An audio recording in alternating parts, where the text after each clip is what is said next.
or pwede namang may mga traumatic experience yung babae. Ang nangyayari ngayon, every time na meron sa yung magpe-penetrate, inaatake ka nung anxiety mo, hindi ka na komportable. So, ang tendency, may ginagawa sa'yo pero ang sinasabi ng brain mo, no, no, no. Maitim ba skin, underarm at singit mo? K-Skin ang bahala sa'yo. Premium ang ingredients, paraben-free and sulfate-free, and FDA-approved, kaya safe for everyone. With K-Skin, ibalik ang alindog mo. Huwag nang magpahuli. Hi guys! Welcome back to our channel. Kamusta po kayong lahat? Sana ay nasa mabuti po kayo. At sa mga hindi po nakakakilala sa akin, my name is Cheryl Ting. At kung bago lang po kayo sa channel na to, pwede po pong makahingi ng isang favor to please consider to subscribe dito po sa ating channel. And also, huwag niyo na rin po sanang kalimutan i-like and follow ang ating Facebook page official and also ang ating TikTok account, Cheryl Ting.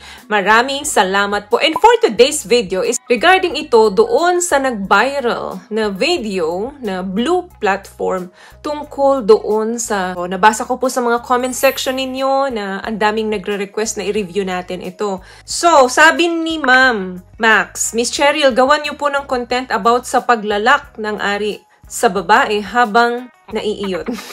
Ang dami kasi curious about sa trending video. Sana mapansin. Pero kinontra ito nung isang nag-comment, ang sabi niya, yung kumakalat po na video na nag-lock, di po yun totoo. Scripted po yun.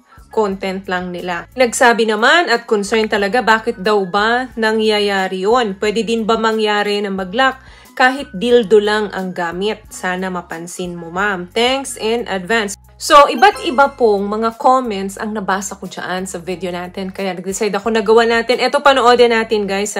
Yan, makikita nyo naman na hirap sila dyan sa nangyayari, no? Parang kita mo talaga in pain. Tapos may isang lalaki dyan na nakastripe na black and white. So, ang alam ko, ito daw talaga yung kapartner, hindi ko sigurado.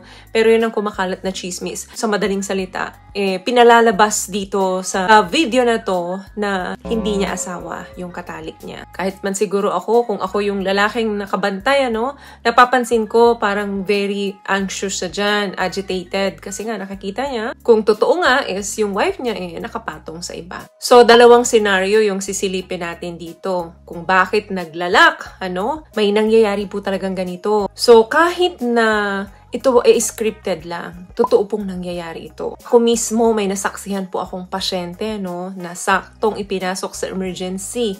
Gawa nga ng nag-lock yung kanilang ari sa isa't isa at hindi na matanggal. Bakit nga ba nangyayari ito? Marami pong factors, pwedeng psychological, pwede namang may infection yung babae, or pwede namang may mga traumatic experience yung babae. For example is meron kang previous, or past experience mo na halimbawa ay namolestya ka, or sabihin nating nagahasa ka, or kung hindi man nagahasa, pwersadong kinuha ang pagkababae mo, then nakatanim sa isip mo yon. Ang nangyayari ngayon, every time na meron sa yung magpe-penetrate, nagtitrigger yon, inaatake ka nung anxiety mo, hindi ka na komportable. So, ang tendency, may ginagawa sa'yo pero ang sinasabi ng brain mo, no, no, no. Posibleng naaalala mo yung pangit na nangyari sa'yo previously. Yan po yung isa sa mga psychological factor kung bakit nangyayari ito. Or kaya naman pinupwersa ka ng partner mo, then ayaw mo. So, possible talaga mangyari yan. Kung medyo nakukulangan po kayo sa explanation ko, meron na po akong nagawang video niyan 1 or 2 years ago. So, dito po magpa-flash. Panoodin nyo na lang po dahil inilahad ko detalyado lahat kung ano yung mga posibleng dahilan kung bakit ba nangyayari yan. Yung tinatawag na vaginismus or yung penis captivus. Diyan po maririnig nyo lahat ng mga gusto nyong information na malaman. What I love about this product, itong No More Dark Secret ng K-Skin, bukod sa may advanced whitening na siya na kung saan pwede niyang matulungan na pumuti yung mga singit-singit mo, moisturizing, meron siyang anti-irritation, antibacterial, maintain healthy pH level. Hindi lang pambabae, meron din po tayong pang lalaki. Pero dito sa napanood natin na nag-viral sa Facebook, na napansin ko na binuhat niya yung babae,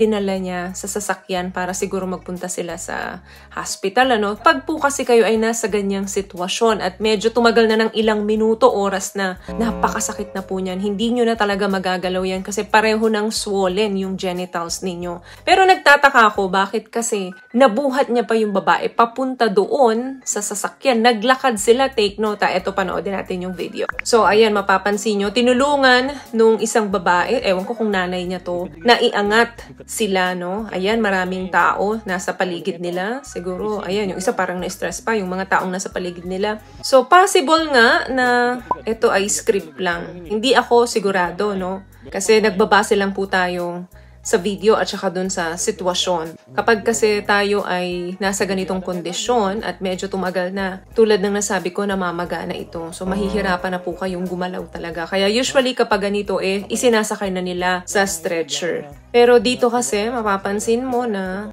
bubuhatin niya pa yung babae papunta doon sa sasakyan. Ayan, o, diba? Ayan, kinarga niya yung babae na parang naglakad lang sila.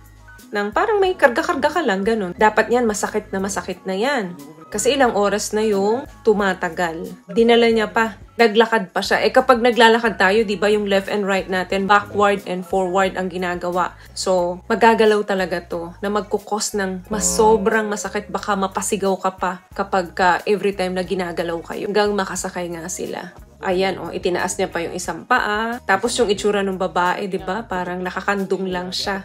Nagkakagulo pa sila dyan. Maaring yung isang nag-comment dyan is, tama nga, na possible na ito ay script lamang, na talagang ginawa nila ito, parang lesson dun sa mga lalaki or babaeng nagloloko. Ito yung mangyayari sa inyo kapag ginawa nyo to. So parang tinatakot lang nila yung tao na iwasan nga yung pakikipagtalik sa di mo asawa. But ganun pa man, totoo pong nangyayari ito. Although bihira lang, pero totoo po na may mga sitwasyon talaga na mangyayari ito. Doon naman sa comment, na paano daw kapag dildo lang? Pwede bang mag-lock din? Kapag hindi nyo po gusto yung ginagawa nyo sa sarili nyo, sinasabi ng isip nyo na no, pero pilit yung tinutuloy. So, possible talaga na magkaroon tayo ng discomfort feeling. Yung mga discomfort feeling na yan po yung mga trigger na mangyari ito. Pero kung nag-enjoy ka naman, hindi naman siguro mangyayari yan. As long na wala kang dryness, wala kang pain na nararamdaman, at komportable ka sa ginagawa mo, hindi naman mangyayari yan sa'yo. Kapag may pain po kayong nararamdaman, for example, meron kayong mga infection na hindi nyo alam kung bakit, tapos sa tuwing nakipagtali kayo ay may masakit, mahalaga po na magpatingin kayo sa inyong mga doktor